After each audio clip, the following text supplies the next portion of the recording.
সুপ্রভাত সবাইকে। অন্তরার ডায়েরির নতুন একটি ব্লগে আপনাদের স্বাগত জানাই। আজ শুক্রবার সকালটা আপনাদের সাথে এই বারান্দাতে শুরু করলাম। আমার এই এরিকা পামটা দেখুন কি সুন্দর বেড়ে উঠেছে। 1 মাস মতো ঘরে ছিল, আজকে সকালে ওকে একটু বারান্দায় এনে রাখলাম। ঘরে যেখানে ছিল সেখানে যথেষ্ট পরিমাণে রোদ হাওয়া দুটোই পেত, তাও একটুখানি চেঞ্জ করলাম। মাঝে মাঝে চেঞ্জ করতে আমার ভীষণ ভালো লাগে। একটু জিনিসপত্র এদিক ওদিক করা, গাছগুলো একটু এদিক ওদিক করা, এইটুকুতেই যেন আমার কত খুশি, কত আনন্দ পাই। চলে গেলাম রান্নাঘরে। কাল রাত্রিবেলায় একটু মেথি আর ফ্লেক্সিড ভিজিয়ে রেখেছিলাম জলে। আজকে সকালে সেটাকে সুন্দরভাবে ফুটিয়ে নিচ্ছি, ঠান্ডা হয়ে গেলে একটু মাথায় দেব। এই বর্ষাকালে এত চুল ঝরছে, একদম মানে কি বলবো, পরেশান মতো হয়ে গেলাম। তো ভাবলাম কি করা যায়, এত দেখি এই ফ্লেক্সিডের সম্বন্ধে, তো ভাবলাম এটাই একটু করি। আর সকালবেলা আটা মেখে নিয়েছি, রুটির সাথে আলু পটল আর পেঁয়াজ দিয়ে একটু তরকারি মতো করব।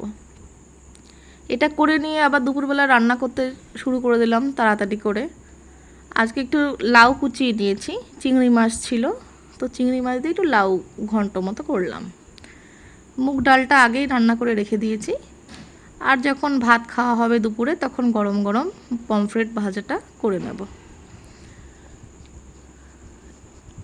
লাউ ঘন্টতে একটু চালের গুঁড়ি দিতে পারলে খুব ভালো হয়, তো আমার কাছে চালের গুঁড়িটা ছিল না, জন্য 1/2 চামচ মতো ময়দা একটু জলে গুলে দিচ্ছি, তাতেও সুন্দর একটু আঠালো ব্যাপারটা হয়। তাড়াতাড়ি করে কাজকর্ম সামলে নিয়ে স্নান করে পুজো দিয়ে হাজব্যান্ড আর আমি বেরিয়ে গেলাম একটু শপিংয়ে। টুকিটাকি শপিং চলছে কদিন ধরে। আজকে হাজব্যান্ডের জন্য গেলাম। আমি পছন্দ করে ওর জন্য একটা টি-শার্ট নিয়ে গেছিলাম, তো সেটা আবার ওনার পছন্দ হয়নি। আজকে আবার ওনাকে সাথে করে নিয়ে এসেছি যে তোমার জিনিস তুমিই পছন্দ করে নাও বাপু। যাই হোক, শপিং করে নিয়ে আমরা আবার বাড়ির দিকে রওনা হলাম। বর্ষাকালের ঝাড়খণ্ড সত্যি খুব সুন্দর, এত সবুজ চারিদিকে, যেদিকে তাকাবেন শুধু সবুজ আর সবুজ। গাছপালাগুলো যেন আরও বেশি সুন্দর হয়ে ওঠে। রাস্তাগুলো এত সুন্দর। আস্তে আস্তে স্কুটিতে বসে যাচ্ছি, রোদ নেই, বাইরের পরিবেশটা এত সুন্দর। এই যে রাস্তাটা, এইখানটাতেই আমার ছেলের স্কুল, আর ঠিক তার উল্টো দিকে রাস্তাটাতে আমাদের বাড়ির গলি।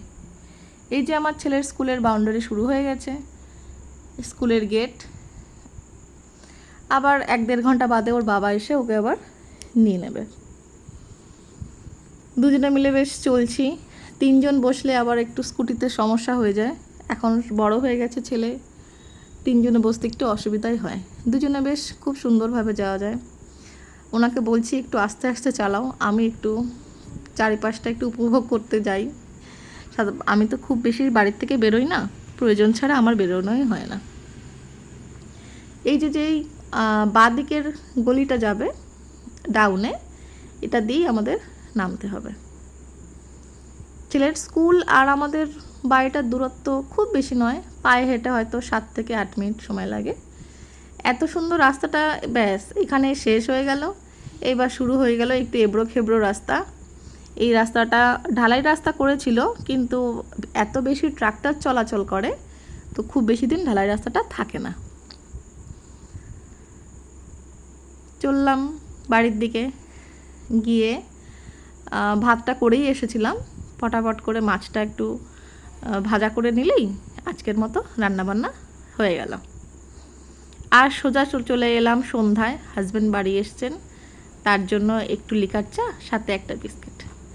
ভিডিওটা ভালো লাগলে অবশ্যই এটা লাইক করে দেবেন।